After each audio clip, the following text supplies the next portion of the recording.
اہم عہدے پہ بیٹھا ہوا ایک اہم شخص وہ کہہ رہا ہے کہ ہر شخص کو، ہر بندے کو، ہر مذہب والے کو آزادی ہے. لیکن یاد رکھیں قادیانی جو ہیں، ختم نبوت کے جو منکر ہیں، وہ ہرگز وہ کوئی مذہب نہیں ہے. ارے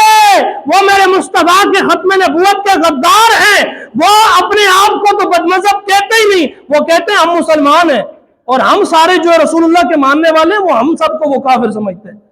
تو کس طرح ہم ختم نبوت کے غداروں کے بارے میں جو ہے تو نرم رویہ رکھیں؟ نہیں، ختم نبوت کا جو غدار ہے وہ کبھی بھی نرم رویہ رکھنے کے جو ہرگز بھی جو ہے تو وہ اس قابل نہیں ہے. اور جو ہمارے جناب محترم نے کہا ہے نا کہ ان کو آزادی ہونی چاہیے، میں ان کی بارگاہ میں بڑا جو ہے تو عاجزانہ ایک سوال کرتا ہوں کہ میں آپ کے سامنے آ کے کرسی رکھ کے بیٹھ جاؤں، میں کہوں جی میں اس ملک کا چیف جسٹس ہوں، میں اس ملک کا جو ہے تو چیف آف آرمی سٹاف ہوں، میں اس ملک کا جو ہے تو جناب والا پنجاب کا آئی جی ہوں، میں جناب والا یہ دعویٰ کر کے گھومنے لگ جاؤں تو بتائیں میرے بارے میں کیا کہا جائے گا؟ بولیں. پہلی بات تو اٹھے گی کہ یار یہ کوئی دیوانہ ہے، یہ پاگل ہے، یہ ایسے جیسے کوئی سورج کو چراغ پہ گا رہا ہے، یہ کیا کر رہا ہے؟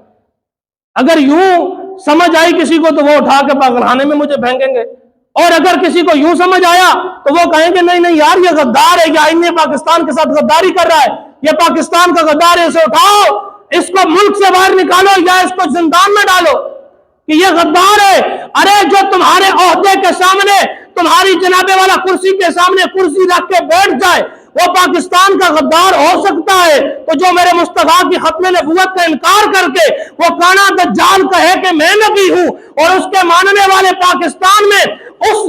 جناب والا اپنے جھوٹے مذہب کی تبلیغ کرے اور ہمارے اہم شخصیت کہے کہ جناب ان کو آزادی ہونی چاہیے، تبلیغ کر سکتے ہیں؟ نہیں. کہ ہمارے پاکستان کو 1973 کا یہ آئین ہے کہ قادیانی جو ہیں وہ غیر مسلم ہیں، وہ ہرگز مسلمان نہیں ہیں، وہ نہ اپنے مذہب کی، جھوٹے مذہب کی تبلیغ کر سکتے ہیں، نہ اپنے جناب والا عبادت گاہ کو مسجد کہہ سکتے ہیں، نہ جناب والا آگے جو ہے تو وہ اپنے مسلمانوں کی طرح کوئی معاملات کر سکتے ہیں، انہیں ہرگز اجازت نہیں ہے. ہمارے جناب والا چیف جسٹس کو جب ہمارا اپنا آئین ہی نہیں پتا ہوگا تو وہ پھر کیا فیصلہ کرے گا اور کیا ہمارا انصاف دے گا؟ میں ان کی بارگاہ میں یہ بڑا عاجزانہ سا یہ سوال کر رہا ہوں کہ خدا را اگر ہم آپ کے سامنے بیٹھ کے آپ کی کرسی کے مقابلے میں اپنی کرسی رکھ دیں تو ہمیں غدار کہا جائے گا.